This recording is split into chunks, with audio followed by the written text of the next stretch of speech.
So I'm going to ask 3 questions and then open it up to the group. I know oftentimes in business we leave out the human element, the heartfelt story. Can you share with us a story of somebody that your group may have served, leaving out names, that thank God that they had workers' comp insurance to be there for their families? Yes. So when we celebrated our 100th anniversary, we went down to the Capitol, and the governor was there, and we cut a piece of cake. And I got to meet one of our injured workers who actually was a fireman, had been working out in the Golden Lookout Mountain area. And he got in a horrible accident trying to help somebody that had gone down flying one of the paragliders there. And he was badly crippled, in a wheelchair, and we had been serving him for, by that time, about 14 years. And he went up to the microphone, and he started talking about, by name, the people at Pinnacol who made his life not only viable, but made his life special. And he literally went through naming Carmela, Barbara, Don, claims adjusters, who you think of at a darn insurance company where it's all just transactions. These were people that connected with him and his entire family. They all hugged each other when they saw each other, but they understand, and he understood, that it isn't an insurance transaction. It is about caring and taking care of people. All of you weren't standing as close to him as I just was, and you could see the emotion in his eyes in sharing that story, so thank you for that. You know, people say Colorado is an extremely healthy state. How do we compare with workers' comp claims on a national level? Are we on par, higher, lower, or are there any studies about that? I love that softball question. Yeah, that was perfect. I couldn't pay for that question. Oh, you can. Yeah, I can actually. Yeah. Good. I like how he moves. So we rank at the 11th lowest cost of any of the states across the country. So what we are really good at is not only taking care of people and making sure that we understand their businesses, but making sure that we're taking care of business as well. And that, as we brought down, you know, I talked about our combined ratio. We were bringing, you know, spending $1.40, and then for every dollar we brought in, we're now at 86. So we spend 86 cents for every dollar we bring in. So we're very profitable, and we give back, for the 2nd year in a row, we're giving back dividends. So we take very seriously that our owners are really our policyholders, the 56,000 businesses, some of which are represented here. So you have been a CEO of some very large, stable organizations and been an entrepreneur hanging by the seat of your pants, trying to make things happen. What do you miss about being that entrepreneur with a startup? Well, I've got the best of all worlds right now. You know, there was a level of an adrenaline there that you just can't replace. I mean, every single day, when I said it's the highest of high and the lowest of lows. So being an adrenaline junkie, I was talking with Dean about biking and that sort of stuff. I love that kind of stuff. You can't replace that. The good news is, you know, as I told you, we've spun out a little startup that fortunately didn't have to go out and raise all the funds for that. And I've been telling the guy that is the CEO of that startup, you don't know how good you have it, that you didn't have to go out, put all your own dollars in, et cetera. So I don't miss that side where I've got all the risk, but what I am so jazzed about is we are going to revolutionize the way the insurance industry is run, and so that's the best of all worlds. Right. As an entrepreneur, I know that feeling, Yes. usually on a daily basis. Let's open it up for the crowd. What questions do we have? We got one right back there, and then we'll move over.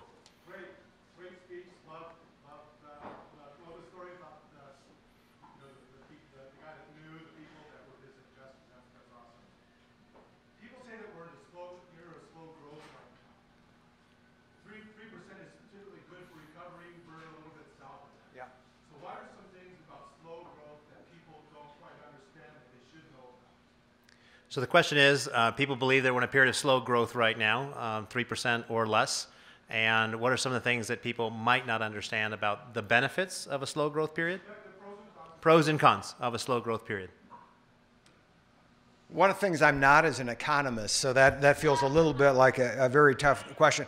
You know, for us, what we're blessed with here is we've got much higher growth than that, and we're one of the beneficiaries of that, given what we're doing. I think that we were having a conversation earlier. I think that people focus on, you know, things are slow, they're not as fast as they had been years before. But what I don't think they understand is what the demographics look like. We have so many people that are my age, you know, the baby boomers that are not in the workforce anymore. And we've gotten through a couple big revolutions going, and we haven't quite hit that next one. And what's happening is there are fewer people. What you need are fewer people doing the same amount of work. So I think it's going to be very hard. You know, I know President Trump is talking about the 4%, but I think it's going to be very, very hard to get there. And for all of us, you know, I don't get so hung up on, you know, what are these macroeconomic movements? But for me, it's every single day, as I'm sure it is with you, what can I do to move the needle with my business today, tomorrow, and for 2 and 3 years out? Great. Another question over here? Yes. So you mentioned something earlier about finding a mentor, you said earlier. Who is a mentor that you can claim that was a mentor previous in your life or now? And then what kind of qualities do you find in someone that you're looking for? Yeah. So the question is, you recommended finding a mentor. Who is someone that mentored you previously and maybe now, and what type of qualities would you look for in such a person? So there was a gentleman, unfortunately, he just passed away about 2 years ago, a guy named Stan, that was the first CEO of the Henry Ford Hospital where I was running. And Stan took me under his wing. And remember when I started Stan Nelson, and I started the story telling where somebody took me aside and said, "Phil, you're really smart, you've really done great things, but you're an ass." That was Stan. And so one of the things that I do look for in any mentor, and certainly I do it when I mentor people, is you want somebody that's going to tell you the truth.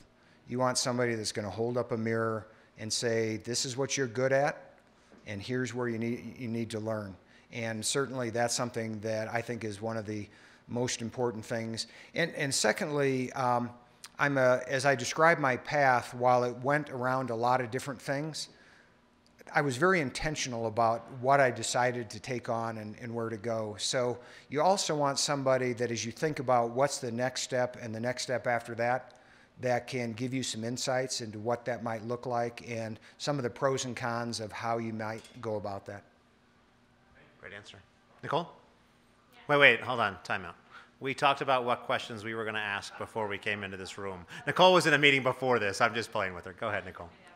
By the way, your story is so inspirational. It sounds like God is just giving you a lot of faith in areas, and everybody can relate to that. Everybody can relate to the downs and the highs and the lows, and how to break through. I probably have like 5 questions for you, but I'm going to hopefully ask 2. See how she got the second one? You know, you're only going to ask the ones I repeat, so, you know, that's how it's going to work here tonight. But, you know, ask whatever you'd like. Anyway, just kidding. So, Phil, like, you know all the changes that are going on.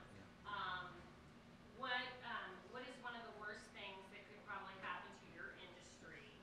I know you guys are, you already, based on your testimony and your story, you know, you have a little bit of prophetic gifts.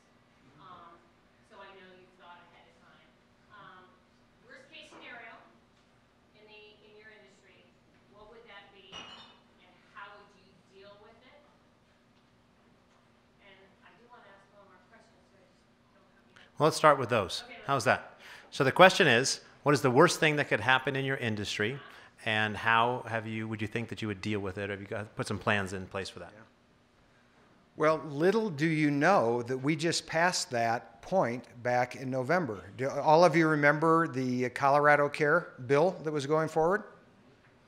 So remember, so it came out, Dr. Aguilar came out and said we're going to have a insurance plan that covers everybody for Colorado.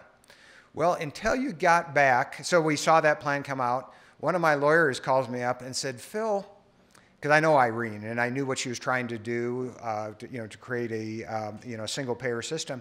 He says, back on page whatever it was, there is one paragraph literally that says, and all of the workers' compensation care that is currently now insured by us, managed by us, all of that goes into this system. So literally, it would have wiped out most of what we did. So 2 ways we handled that. Number one, I got very busy, as did a number of our staff, going out and talking about that to make sure that this plan that had some good elements. There are elements of healthcare and having experienced what I described with my father. Not having insurance is a really big deal, and I felt that personally. But we went out there and we really tried to tell the story about why this is a really bad idea, i.e. that your primary care doctor has no idea about what it takes to get you productive again. So it would drive, costs would skyrocket, injured worker satisfaction would go way down. The second thing we did is we started laying out what would the business plan be, because we knew that if this were to pass, that they would soon recognize just how much the system would be messed up. And so we had a business plan laid out essentially to say, and we're going to come in and you can third party it back to us and we'll take it, because businesses were not going to respond very well to the rapidly increasing costs that it was going to take for the workers' compensation system. Okay, I have one more question. Okay. You could be the CEO of any other company after you retire from Pinnacol. What company would you want to be if God told you you could have any CEO position? The question is, if you could have any CEO position, what would that be beyond what you're doing now? Well, it's not going to happen, so if you own Google stock, don't worry. But I am a geek at heart, and I derive so much enjoyment and curiosity about where Google is moving things, about digital innovation, artificial intelligence, and we're looking at a lot of their stuff in terms of integrating into what we do. So I just cannot think of a company that is doing cooler stuff than them. Okay, 2 more questions. So if you're sitting there in your seat saying, should I ask a question? Pretty soon would be your time. Yes, Tracy. There are lots of changes going on within healthcare, one of them being value-based medicine and bundle payments. The question is, how is it changing the way you do business as a work comp entity and as a policy holder and a provider as well on both sides? I'd be interested to know what kind of changes that made. The question is, there's a lot of changes going on in technology, and how is that affecting your business? That's a short way of answering that, asking that question. But Yeah, so he's talking about both technology and the payment systems, and how do you create incentives for great outcomes, basically, is what that's about. So, our responsibility is to constantly be looking and saying what's the best care and provided in the best way at the best price in ways that people want it. So all of those payment mechanisms that gets into some arcane stuff that none of these people want to hear about, I'm glad to talk to you about. But anything that helps drive the incentives, whether as customers or as providers, that moves us toward getting people the things that they want in the best way, in the most efficacious way, we certainly support. great. Last question. We have one last one. Can I have another one then? If no one else has one, wait, we have another one over here. So, yeah, Dean, what's your question? What's your favorite mountain bike? Is that what we're going to? No, just kidding. On a personal goal, what is the music that hasn't been played yet? Ooh, that was a deep question. I have to put on my swimmies and go in the deep end of the pool there with that one. Look at you. I'm just flapping around in the shallow end over there. The question is, what music inside of you hasn't been played yet that you would like to release, maybe? Personally. Well, I'm going to give just one thing related to our business, and then I'll tell you the personal side.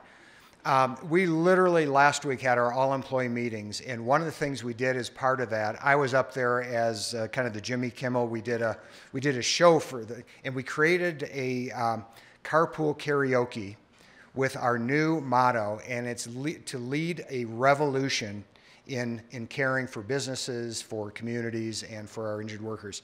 So we were up there, remember the Beatles song? Going to lead a revolution.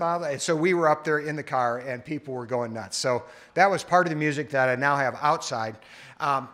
What I really want to do is, I've got 3 beautiful grandchildren. I want to spend as much time as I can with them as I wrap up this career. And I'm very, very passionate about education, having been part of that. And Lacey, are you still here someplace? We were talking earlier about, I'm very involved in CareerWise Colorado, which is making a difference for creating apprentices for kids, sometimes from inner city schools, et cetera, so that they can get into the middle class. And so that's part of the song that I want to play as I go forward. Right. Let's give Phil a round of applause. Thank you.